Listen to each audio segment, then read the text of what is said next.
இன்னைக்கு எக்ஸசைஸ் 1.4 பார்க்க போகிறோம். இது டிவிஷன் எடுக்க போகிறேன். டிவிஷனில் வகுத்தல், தமிழில் வகுத்தல். நான் முதலே இதில் நான் உங்களுக்கு எடுத்திருக்கேன். அதாவது ப்ளஸ் ஃபேமிலி, மல்டிப்ளிகேஷன் ஃபேமிலின்னு ஃபஸ்ட்டு வீடியோவில் போட்டிருப்பேன். பார்க்காதவங்க அதை பாருங்கள். அதில் நிறைய டீட்டெயில் இருக்கும். ப்ளஸ் வந்தால் என்ன வரும், மைனஸ் தான் ப்ளஸ் ஃபேமிலி மல்டிப்ளிகேஷன் ஃபேமிலின்னு சொல்லியிருக்கேன்.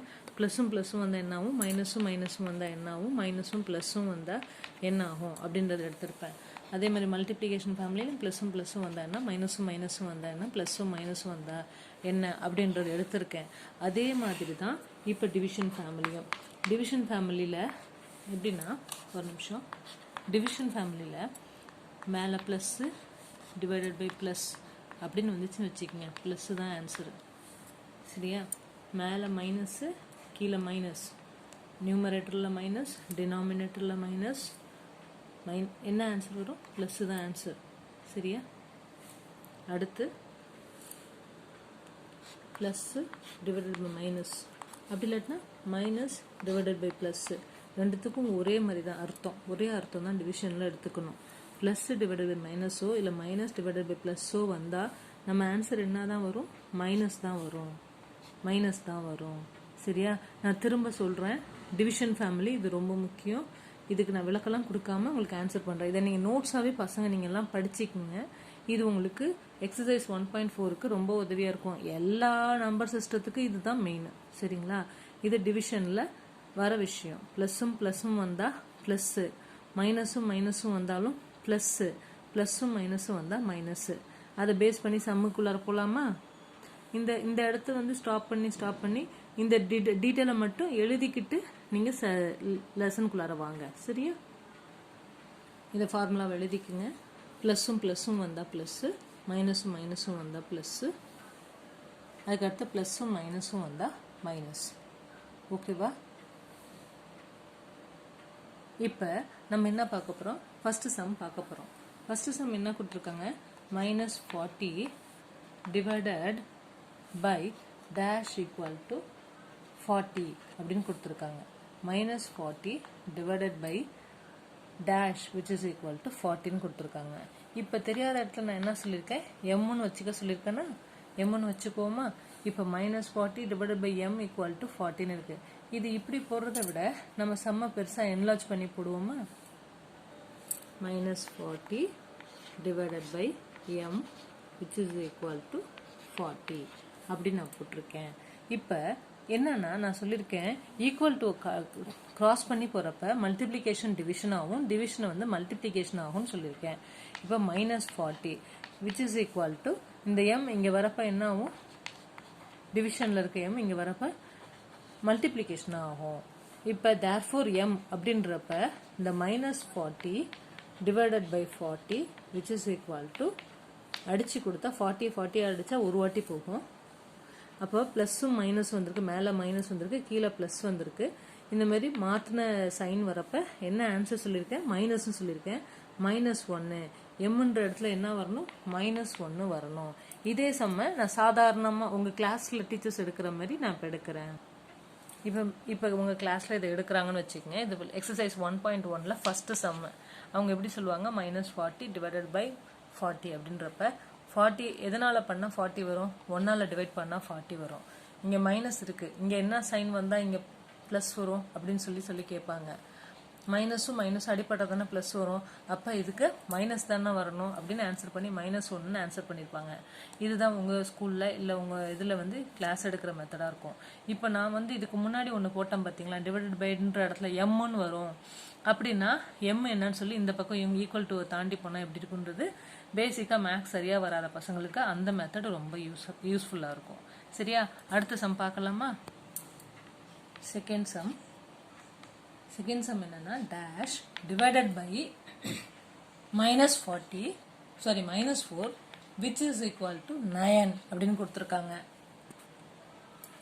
Dash divided by -4 which is equal to 9 கொடுத்துருக்காங்க. இப்போ நான் என்ன செய்ய போகிறேன்? இந்த இடத்த எக்ஸ்ன்னு எடுத்துக்க போகிறேன். X divided by -4 which is equal to 9 அப்படின்னு எடுத்துக்கலாம். அப்போ தேர்ஃபோர் எக்ஸ்ன்றப்ப -4 இங்கே போகிறப்ப டிவிஷன் என்ன ஆகும், மல்டிப்ளிகேஷன் ஆகும், இன்ட்டு -4 ஆகும். என்னோட வீடியோஸை ஃபஸ்ட்டு எக்ஸசைஸ்லேருந்து பார்க்குறவங்களுக்கு வர வர நான் எடுக்கிறது புரிய ஆரம்பிச்சிருக்கோம். 9 4s are 36. திடீர்னு ஒரு வீடியோ எடுத்து பார்க்குறப்ப என்ன ஆன்ட்டி சொல்லித்தராங்கன்னு தெரியலையே அப்படின்னு தோணும். எல்லா எக்ஸசைஸும் 1 by 1 பார்த்துக்கிட்டே வந்தீங்கன்னா நான் என்ன மெத்தடில் போகிறேன்றது உங்களுக்கு தெரியும். இப்போ எக்ஸ் ஈக்குவல் டு -36ன்னு வந்துச்சு. அதுக்கப்புறம் செல்ஃப் வெரிஃபிகேஷன் எக்ஸ்ன்ற இடத்துல இந்த வேல்யூவை போட்டு பார்த்தா உங்கள் சம் ரைட்டான்றது தெரிஞ்சு போயிடும். அதுவும் நான் சொல்லுவேன்ல, அதே மாடலில் யூஸ் பண்ணுங்க. அடுத்த sum say true or false, சரியா தவறான்றது. நான் வந்து ஒரு சப்டிவிஷனில் ஒரு சம் 2 சம் எடுத்து போடுறேன். ஏன்னா நிறைய சம்ஸ் இருக்கிறதுனால என்னால் காப்பி பண்ண முடியல. இந்த மெத்தட் அதை மட்டும் நான் சொல்லி கொடுத்துட்டு போகிறேன். இப்போ சே ட்ரூ ஆர் ஃபால்ஸில் -30 டிவைடட் பை -6 அப்படின்னு கொடுத்துருக்காங்க. -30 டிவைடட் பை -6 அப்படின்னு கொடுத்துருக்காங்க. Which is equal to -6. இது ட்ரூவா ஃபால்ஸான்னு கேட்டிருக்காங்க. இதை நம்ம எக்ஸிக்யூட் பண்ணிட்டு பார்த்து தெரிஞ்சுக்கலாம். -30 டிவைடட் பை -6. நாங்கள் அப்போல்லாம் வந்துட்டு படிக்கிறப்ப என்ன சொல்லுவோம்னா, இது ரெண்டும் கேன்சல் ஆகிடும் அப்படின்னு சொல்லுவோம். இது ரெண்டும் அடிபட்டு போயிடும். தமிழில் சொல்கிற ரெண்டும் மைனஸும் அடிபட்டு போயிடும் அப்படின்னு சொல்லுவாங்க. அதான் மெத்தடு. இப்போ அடித்து கொடுத்தா 6 எத்தனை வாட்டி போகும், எத்தனை வாட்டி போட்டால் 30 வரும், 5 டைம்ஸ் போட்டால் 30 வரும். ஸோ என்னோட ஆன்சர் என்ன 5. பட் அவங்க என்ன ஆன்சர் கொடுத்துருக்காங்க, -6ன்னு ஆன்சர் கொடுத்துருக்காங்க. So that answer is false, தவறான பதில். சரியா? அடுத்த செகண்ட் சம்முக்கு போகலாமா? இந்த மைனஸும் அடிபட்டு போயிடுது, கேன்சல் ஆகிடுது. 6 30ஆல் பண்ணுறப்ப 5 டைம்ஸ் போகும். So answer is 5. ஓகேவா? அடுத்த சம் ஒன்று பார்த்தீங்கன்னா உங்களுக்கு புரிஞ்சிடும். நெக்ஸ்ட் சம் என்னன்னு பார்ப்போம். அடுத்த சம் செகண்ட் ஒன்று என்னன்னா, -64 divided -64 which is equal to 0 அப்படின்னு கொடுத்துருக்காங்க. என்னன்னு பார்த்துருவோமா? அது 0 தானான்னு கண்டுபிடிச்சிடலாமா? -64 டிவைடட் பை -64ன்றப்ப மைனஸும் கேன்சல் ஆகிடுச்சா? இதை அடிச்சு கொடுத்தா 64 எத்தனை வாட்டி அடிச்சா 1 டைம் வரும், 1 டைம். ஆனால் அவங்க என்ன கொடுத்துருக்காங்க, 0ன்னு கொடுத்துருக்காங்க. So the answer is false. கரெக்டா? இந்த கணக்கு நான் சொல்லி கொடுத்தது கரெக்டான்னு கேட்குறேன். ஆன்சர் வந்து ஃபால்ஸ். சரியா? இப்போ அடுத்து தேர்ட் சம்முக்கு போகலாம். தேர்ட் சப்டிவிஷன் என்னன்னா, ஃபைண்ட் த வேல்யூன்னு கொடுத்துருக்காங்க. Find the value -75 divided by 5. இதோட வேல்யூ என்னன்னு கேட்டிருக்காங்க. செய்யலாமா? -75 ஃபர்ஸ்ட் எடுத்து எழுதிக்கோமா. இதான் நியூமரேட்டர் மேலே வர்றது, டிவைடட் பை 5 கீழே வரும். சரியா? இப்போ வந்து ப்ளஸ் இங்கே நம்பர் போடலை, நம்பருக்கு முன்னாடி என்ன சைனுன்னு போடலை. அப்போ இது என்னன்னு தெரியும்ல உங்களுக்கு, ப்ளஸ்ன்னு தெரியும்ல. அப்போ ப்ளஸ்ஸும் மைனஸும் வந்தால் நான் ஃபார்முலா எடுத்த உடனே ஃபர்ஸ்ட் சொன்னேன், மனப்பாடம் பண்ணிக்கங்கன்னு. அந்த ஃபார்முலா படி வெவ்வேறு சைன் வந்தால் என்னது, மைனஸ் தான் ஆன்சர். 75 5 அதில் அடிச்சு கொடுத்தா என்ன வரும், 5 75ஆல் டிவைட் பண்ணுங்க. டிவிஷன்லாம் சொல்லி கொடுக்கணுமா உங்களுக்கு? அப்படி எனக்கு டிவிஷன் ஈஸியாக சொல்லி கொடுங்க ஆன்ட்டி அப்படின்னா நீங்கள் கமெண்ட்டில் போடுங்க. நான் ஈஸியாக டிவிஷன் செய்ய சொல்லி கொடுக்குறேன் உங்களுக்கு. சரியா? இப்போ இது ஒரு வாட்டி போகும், மீதி 2 இருக்குது. அந்த 2 5க்கு முன்னாடி வச்சுக்கிட்டிங்கன்னா 25 இது மாறும். அப்போ 5 5s are 25. நான் நேரடியாக டிவைட் பண்ணி போட்டிருக்கேன். இந்த மெத்தடே திரும்ப உங்களுக்கு வேணா நீங்கள் கமெண்ட்டில் போடுங்க, கமெண்ட் செக்ஷனில் போடுங்க, நான் உங்களுக்கு ஆன்சர் பண்ணுறேன். சரியா? இங்கே வேணால் சிம்பிளாக இப்போ ஒன்று போட்டு கட்டட்டுமா? 75 5ஆல் பண்ணால் ஒரு வாட்டி போகும். 5 1s are 5. 7க்கு 5 போச்சுன்னா 2. இது 5. தேர்ட் ஸ்டாண்டர்ட் 4th ஸ்டாண்டர்டுக்கு எடுக்கிற சம்மு. இதனால ஒரே வாட்டி உங்களுக்காக சொல்லித்தரேன். 5 5s are 25. சரியா? which is equal to 0. இந்த 15 தான் நான் இங்கே எடுத்து எழுதியிருக்கேன். யாருக்காவது இது வேணும், எனக்கு டிவிஷன் பேசிக் டிவிஷன் வேணும்னா கேளுங்க, நான் சொல்லித்தரேன். 8th வரைக்குமே நான் மேக்ஸ் டியூஷன் எடுப்பேன். என்ன வேணுமோ நீங்கள் கேளுங்க, நான் உங்களுக்கு அந்த சப்ஜெக்டை நான் மேக்ஸ் எடுக்கிறேன். சரியா? அடுத்த சம் போகலாமா? அடுத்த sum second sum. Find the வேல்யூவில் செகண்ட் சம்மு -100 டிவைடட் பை -20 அப்படின்னு கொடுத்துருக்காங்க. -100 20ஆல் டிவைட் பண்ணுங்க, வகுத்துருங்கன்னு சொல்லியிருக்காங்க. நான் -100 போட்டுட்டேன், டிவிஷன் போட்டுட்டேன், பை -20. 2 எதுவும் கேன்சல் பண்ணிடலாமா? இப்படி சொல்லித்தரேன் உங்களுக்கு மெத்தடு. மைனஸ் வந்தால் ப்ளஸ்ஸு, அதுதான் சும்மா அப்படி சொல்கிறேன். 2 கேன்சல் ஆகிடுச்சா? கணக்கை நான் எளிமையாக்கி காட்டுறேன். 0க்கு 0, ஒரு 0க்கு ஒரு 0வை அடித்து கொடுக்கலாம். இப்போ யார் காத்துட்டு இருக்குது? 10ம் 2ம் தான் இருக்குது. 10 2ஆல் டிவைட் பண்ணுங்க. 10 2ஆல் டிவைட் பண்ணால் என்ன வரும்? 5 தான் ஆன்சர். இதையுமே செல்ஃப் வெரிஃபிகேஷன் பண்ணலாம். இதை பண்ண முடியுமா ஆன்ட்டி? அல்ஜிப்ரால தானே பண்ண முடியும். நீங்க இதை பண்ண முடியுமா? தாராளமா பண்ணலாம். நீங்க பொறுமையா கேட்கறதா இருந்தா நான் அதைக்கும் நான் விளக்கம் கொடுக்குறேன். ஃபார் எக்ஸாம்பிள் இந்த சம்ம நான் செல்ஃப் வெரிஃபிகேஷன் பண்ணி காட்டுறேன் பாருங்களேன். ஆக்சுவலாக அதோட வேல்யூ என்ன சொன்னோம்? 5ன்னு சொன்னோம். இந்த 5 நான் செல்ஃப் வெரிஃபிகேஷன் பண்ணி காட்டுறேன். எப்படின்னா இந்த -100 டிவைடட் -20 அப்படின்னு இருக்குல்ல. இப்போ இது இந்த பக்கம் வரணும். டிவிஷன் இந்த பக்கம் வந்தால் என்னவாகும்? மல்டிப்ளிகேஷன் ஆகும் அப்படின்னு சொல்லியிருக்கேன்ல. அப்போ -100 இந்த டிவிஷன் இங்கே வரப்போ 5 × -20. 5 × -20 என்ன? -100. So right hand side which is equal to left hand side. So my sum is correct. என் கணக்கு கரெக்ட். எந்த கணக்கையுமே செல்ஃப் வெரிஃபிகேஷன் பண்ண முடியும். ஸ்பாட்லேயே நீங்களே திருத்திக்கலாம். அதுதான் மேக்ஸில் இருக்கிற சூட்சமம். சரியா? அடுத்த சம் இப்போ பார்க்கலாம். இப்போ நம்ம பார்க்க போகிறது 4th சம்.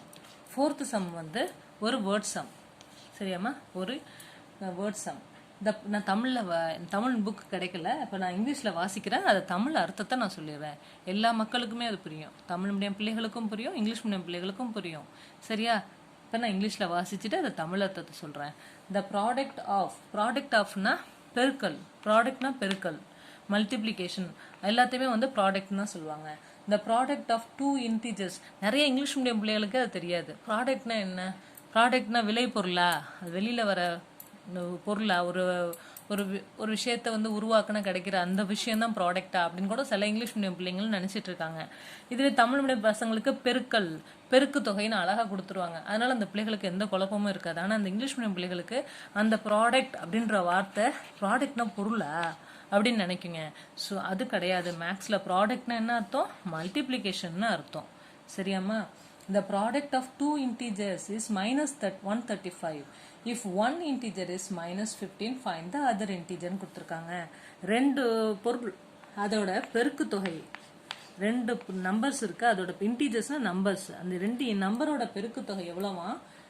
-135. அதுல ஒரு நம்பர் யாரு? -15.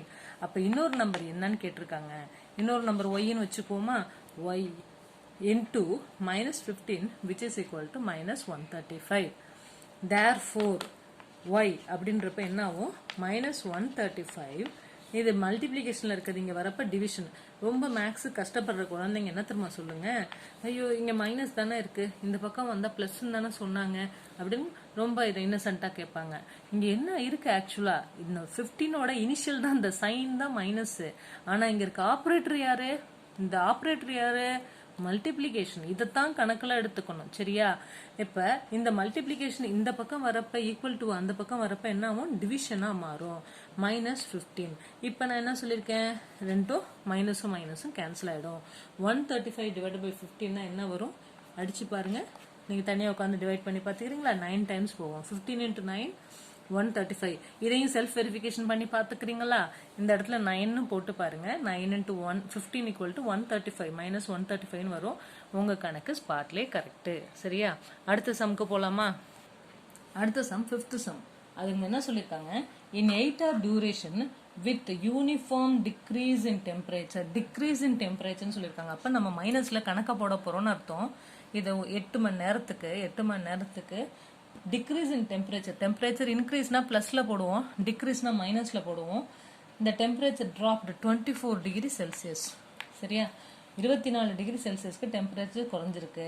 How many degrees did the temperature drop each hour? ஒவ்வொரு மணி நேரத்துக்கும் எவ்வளோ குறைஞ்சிருக்கு? அவங்க என்ன சொல்கிறாங்கன்றது தமிழ் அர்த்தத்தை சொல்லிடலாம், நல்லா கேட்டுங்க.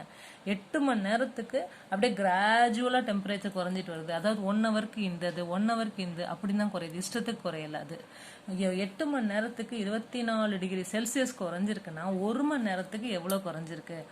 இந்த சம்மை நான் சொல்கிறதுக்கு முன்னாடி நான் மெயினான ஒரு விஷயத்தை ரொம்ப நாளாக உங்களுக்கு நான் எடுக்கணும், வீடியோ போடணும்னு சொல்கிறேன். அந்த வீடியோ இன்றைக்கே நான் போட்டுடுறேன். இப்போ ஒரு எடுத்துக்காட்டுக்கு அந்த சம்மை சொல்கிறேன். இதை நான் போடுறேன் மெயினாக இன்னைக்கு இன்னொரு வீடியோ நான் கண்டிப்பாக போடுறேன். அதில் வந்துட்டு என்னன்னு போட போகிறேன்னா, மேக்ஸோட மந்த்ரா அப்படின்ற மாதிரி நான் டைட்டில் வச்சு போட போகிறேன். ஈஸியாக இருக்கும் அது எப்படி செய்யணுன்றது. அப்படின்னா என்னன்றதை நான் சொல்கிறேன். 8 ஹவர்ஸ்க்கு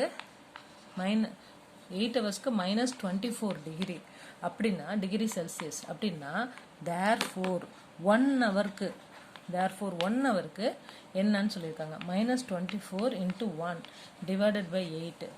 இதான் வந்து மெத்தட், சம்மோட மெத்தட். இதோட அடிப்படையை நான் மேக்ஸில் மந்த்ரா அப்படின்னு சொல்லி போட்டு ஒரு சின்ன வீடியோ, ஒரு 5 minutes or 7 minutesக்கு ஒரு கிளிப்பிங் நான் போடுறேன், இன்றைக்கே போடுறேன். அந்த வீடியோவை பார்த்தீங்கன்னா இதை எப்படி ஆன்டி கொண்டாந்தன்றது தெளிவாக தெரிஞ்சிடும். சரியா? -24 into 1 divided by 8. 8 எத்தனை ஆள் அடித்தா 24 வரும்? 3 times போகும். ப்ளஸ்ஸும் மைனஸும் வந்தால் என்ன சொல்லியிருக்கேன்? மைனஸ்ன்னு சொல்லியிருக்கேன். ஸோ ஆன்சர் என்ன? -3 degree Celsius. -3 degree Celsius. 1 ஹவருக்கு எவ்வளோ குறையுது? 3 டிகிரியாக குறைஞ்சி மொத்தம் 8 மணி நேரத்துக்கு 24 டிகிரி குறைஞ்சிருச்சு. சரியா? ஓகே, அடுத்த சம். அடுத்தது 6th sum. an elevator descends into a mine staff at a rate of 5 meter 5 minutes அப்படின்னு சொல்லியிருக்காங்க. ஒரு எலிவேட்டர் இறங்குது. எலிவேட்டர்னால இந்த இது இருக்குல்ல, நம்பர் லைன் இருக்குல்ல, அதை நான் வந்து இப்படி பர்பண்டிகுலராக செங்குத்தாக நான் வரைஞ்சிக்கிறேன் நம்பர் லைனை. இந்த கிரவுண்ட் ஃப்ளோரை நான் போன இதில் சொன்ன மாரி 0 வந்து கிரவுண்ட் ஃப்ளோராக எடுத்துக்கிறேன். இட் டிசன்ஸ்னா என்ன அர்த்தம்? மைனஸில் போய்கிட்டு இருக்குன்னு அர்த்தம். -1 -2 -3 அப்படின்னு போயிட்டு இருக்குன்னு அர்த்தம். சரியா? இட்டு இன்க்ரீஸ், மேலே போகிறது, மேலே லிஃப்ட் போகுதுன்னா நான் ப்ளஸில் சொல்லணும். சரியா? ப்ளஸில் சொல்லணும். அது என்ன சொல்லியிருக்காங்க? At the rate of 5 meter per minute அப்படின்னு சொல்லியிருக்காங்க. 5 meter per minuteன்னு சொல்லியிருக்காங்க. How long will it take to reach -250 meter? அப்படியே குறைஞ்சி டிசெண்ட் ஆகி கடைசியாக -250 மீட்டருக்கு அது போகிறதுக்கு, -250 மீட்டர்ஸ்க்கு அது ரீச் ஆகிறதுக்கு எவ்வளோ நேரம் ஆகும் அப்படின்னு சொல்லி கேட்டிருக்காங்க. ஒவ்வொரு வாட்டி எவ்வளோ போகுது? -5 meter per minute அப்படி போகுது. அப்போ -250 மீட்டருக்கு போகிறதுக்கு எவ்வளோ நேரம் அது தேவைப்படும் அப்படின்னு சொல்லி கேட்டிருக்காங்க. டோட்டல் டிஸ்டன்ஸு அந்த வச்சு சம்ம நம்ம போட்டுக்கலாம். சரியா? பாருங்க, ஒரு நிமிஷம். 1 மினிட்டுக்கு என்ன சொல்லியிருக்காங்க? 5 மீட்டர்னு சொல்லியிருக்காங்க. 1 மினிட்டுக்கு 5 மீட்டர் சொல்லியிருக்காங்க. அப்போ எவ்வளோ நேரம், எவ்வளோ மினிட்ஸ் இருந்துச்சுன்னா 250 மீட்டருக்கு போக முடியும். இது மைனஸில் தான் எடுத்திருக்காங்க. நம்ம மைனஸ் நான் எடுத்துக்கல, நான் இப்படியே போட்டிருக்கேன். சரியா? 250 மீட்டர்னே போட்டிருக்கேன். இப்போ பார்த்துக்கலாம் அந்த சம. இப்போ இப்படி இருக்குது, இதை நான் இந்த பக்கம் வச்சு எழுதுறேன். எப்படின்னா 250 மீட்டர், கொஸ்டின் வர்றது இந்த பக்கம் வச்சுக்கிறேன். 5 மீட்டருக்கு வந்துட்டு 5 மீட்டருக்கு வந்துட்டு 1 நிமிஷம் ஆகுது. அப்படின்னா 250 மீட்டருக்கு எவ்வளோ ஆகும்னா 1 × 250 டிவைடட் பை 5 அப்படின்னு எடுத்துக்கிட்டா எத்தனை வாட்டி வருது? 50 வந்திருக்கு. 50 மினிட்ஸ் வந்திருக்கு. அடுத்த சம்மு. இந்த சம்மில் ஆக்சுவலாக 250 மீட்டர்ஸ் இல்லைம்மா, 265 மீட்டர்ஸ்னு போட்டிருக்காங்க. கணக்கில் 265 போட்டிருக்காங்கன்னு நினைக்கிறேன். இப்போ 265 மீட்டர்ஸ்னால் உங்களுக்கு 53 மினிட்ஸ் வரும். இப்போ இந்த சம்மில் 250 மீட்டர்ஸை 265ன்னு வச்சுக்கோங்களேன். 265 மீட்டர்ஸ்னால் எவ்வளோ வருது? 53 மினிட்ஸ்னு வருது. அந்த சம்மை வந்து நான் என்ன நினச்சிட்டேன்? 250 நினச்சிட்டேன். 265 மினிட்ஸ், 265 மீட்டர்ஸ் அப்படின்னா உங்களுக்கு எவ்வளோ வரும்? 53 மினிட்ஸ் வரும். சரியா? அடுத்த கணக்குக்கு போகலாம். அடுத்த some 7th one. A person lost 4,800 calories. 4,800 calories வந்துட்டு in 30 days. 30 டேஸ்க்கு வந்துட்டு 4,800 calories வந்துட்டு ஒரு பர்சன் வந்து லூஸ் பண்ணணும். கேலரிஸ் லூஸ் பண்ணணும், 30 டேஸில் லூஸ் பண்ணணும். If the calorie is uniform, calculate the lost of calorie per day. ஒரு நாளைக்கு எவ்வளோன்னு சொல்லி பார்க்கணும். 30 நாளைக்கு எவ்வளோவா? 30 டேஸ்க்கு 4,800 கேலரிஸ். அப்படின்னா ஒரு நாளைக்கு எவ்வளோ கேலரின்னு கேட்குறாங்க. 4,800 டிவைடட் பை 30 × 1. அப்போ இதை கேன்சல் பண்ணி பாருங்கள். இந்த 4,800 இறங்கணும், இந்த 1 நேராக வரணும், அந்த 30ன்ற நம்பர் கீழே வரணும். இப்போ 0க்கு 0ல் கேன்சல் பண்ணிடலாமா? இதெல்லாம் ஈஸியான மெத்தட் டிவிஷனில். 480 3ஆல் டிவைட் பண்ணால் தனியாக டிவைட் பண்ணி பார்க்கலாமா? நான் அதை டிவைட் பண்ணி காட்டுறேன். 480 3ஆல் டிவைட் பண்ணால் 1 டைம் வரும். 3 4ல் 3 போயிட்டா 1, 8 இறக்குனா 6 டைம்ஸ் வரும். 0, இந்த 0 மேலே போயிடுது. 160 கேலரிஸ். இந்த இடத்துல நான் டிவிஷன் இருக்குல்ல, இது சில குழந்தைகளுக்கு புரியாது, அவங்க மட்டும் நல்லா கேட்டுக்குங்க. இப்போ எப்படின்னா 3 1s are 3 இறக்கிட்டேன்னா 4ல் 3 போயிட்டா 1 அடுத்து 8 இறக்குனேன்னா 3 6 are 18 போட்டேன்னா அப்போ 18ல் 8 போட்டால் என்ன 0, 18ல் 8 போயிடுச்சு 0 சரியாம்மா. அதுக்கப்புறம் இந்த 0 என்ன ஆகும் அப்படின்னு சில குழந்தைங்களுக்கு புரியும். எனக்கு ப்ராசஸ் முடிஞ்சிருச்சு, அப்போ இந்த 0க்கு வேலை இல்லை, வேலை இல்லாத வெட்டி 0 வத்திக்கு மேலே போட்டுட்டேன், புரியுதா? அந்த கோஷன்ட்டில் போட்டுட்டேன், தமிழில் ஈவுன்னு சொல்லுவாங்க, அங்கே எடுத்து மேலே போட்டுட்டேன். இங்கே ஒர்க் முடிஞ்சு போச்சு, அதனால இந்த 0 எனக்கு தேவையில்லை. ஸோ நான் அதை தூக்கி மேலே கோஷன் போர்ஷனில் போட்டுட்டேன். அது சில குழந்தைங்களுக்கு புரியலை, அதுக்காக அதை திரும்ப செஞ்சு காட்டுறேன். ஆன்சர் என்ன? 160 கேலரிஸ். ஒரு நாளைக்கு 160 கிலோ 160 கிலோன்னு குறைஞ்சா ஒரு மாசத்துக்குள்ளார 4800 கேலரிஸ் அவங்களால ரெடியூஸ் பண்ண முடியும். இதான் சம்மு. சரியா? அடுத்த கணக்கு போடலாம். அடுத்த சம்மு எத்தனாவது சம்மு? 8th ஒன்று நினைக்கிறேன். 8th சம்மு என்ன சொல்லியிருக்காங்க? 168 into 32 which is equal to 5376. 168 into 32 equal to 5376 சொல்லியிருக்காங்க. அவங்க என்ன சொல்லியிருக்காங்க? மைனஸ் ஃபைண்ட் கண்டுபிடிங்க, இல்லைன்னா கணக்கிடுக, ஃபைண்டுன்னு கொடுத்துருக்காங்க. Minus 5376 divided by 32. நீங்கள் இதை கஷ்டப்பட்டு மெனக்கிட்டு போட வேண்டாம், அவங்களே மேலே லட்டு மாரி ஆன்சரை கொடுத்துருக்காங்க. அப்போ நம்ம இன்னத்துக்கு கஷ்டப்படணும்? நான் என்ன சொல்லியிருக்கேன்? இந்த டிவிஷன் இந்த பக்கம் மல்டிப்ளிகேஷன் இந்த பக்கம் போனால் டிவிஷன் ஆகும் அப்படின்னு சொல்லியிருக்கேன். ஸோ இங்கே இருக்க மைனஸ் 32 தான் அங்கிட்டு போயிருக்கு. அப்படின்றப்ப ஆன்சர் என்ன? 168 தான் என்னோட ஆன்சரு. திரும்ப அதை நான் செஞ்சு காட்டுறேன், ஒரு மாடலாட்டம் செஞ்சு காட்டுறேன் பாருங்க. அவங்க என்ன சொல்ல வராங்கன்னா, அந்த சம் இருக்குல்லப்பா 8th சம்மு, அவங்க என்ன சொல்றாங்க? A into B equal to C அப்படின்னா அவங்க என்ன சொல்றாங்க? இந்த இடத்த அப்படியே ஃபில்லப்பா விட்டுட்டு AC டிவைடட் பை பி என்னன்னு கேட்குறாங்க. அப்போ யாரா இருக்கும் அந்த இடத்துல? ஏ தானே இருக்கும். அதைத்தான் அந்த கணக்கில் பெரிய நம்பர் 5376 அப்படிக்கா இப்படிக்கா அப்படின்னு சொல்லி போட்டு உங்களுக்கு பயம்புத்துறாங்க. பயப்படாதீங்க, இந்த பி ஜஸ்ட் கீழே டிவைடடாக வந்திருக்கு. அப்போ யார் ரிமைனிங்? ஏ தானே remaining. A is the answer. உட்காந்து டிவைட் பண்ணிக்கிட்டு டைம் வேஸ்ட் பண்ணாதீங்க. இந்த மாதிரி நிறைய சம்ஸ் வரும் உங்களை டெஸ்ட் பண்ணுறதுக்காக. பயப்பட